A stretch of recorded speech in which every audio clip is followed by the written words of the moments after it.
I have often said that I would like to be dead in shark's mouth.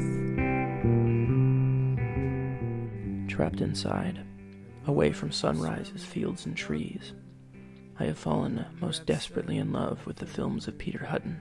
Born in Michigan, Hutton was an experimental filmmaker with a kind of school of philosophy guiding his images and montage that didn't belong to anybody else.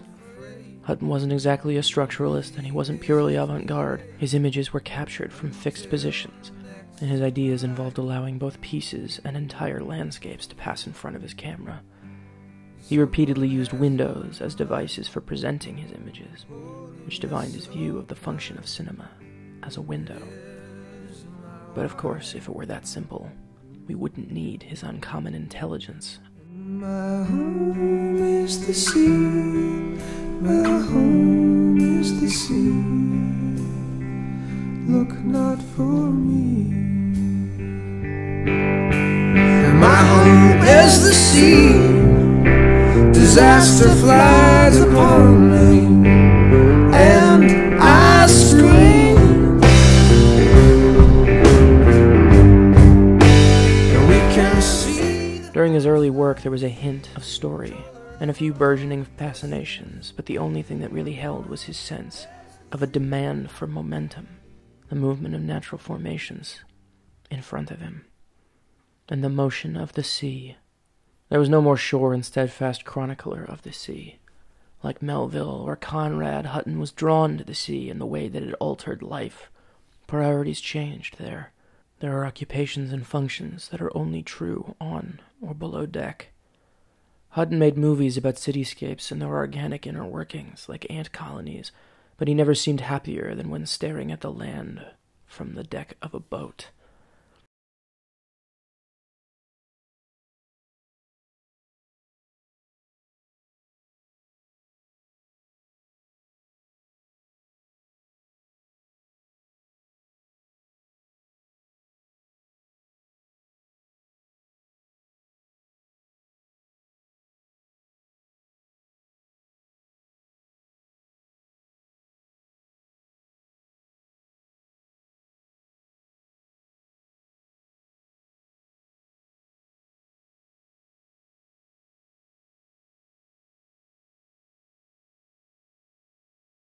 The zen-like calm that I derive from the gradual and soundless progression of his images is matched only by how desperately I need his images of the far-off seas and rivers he captures, now that an invisible obstruction keeps me moored in place.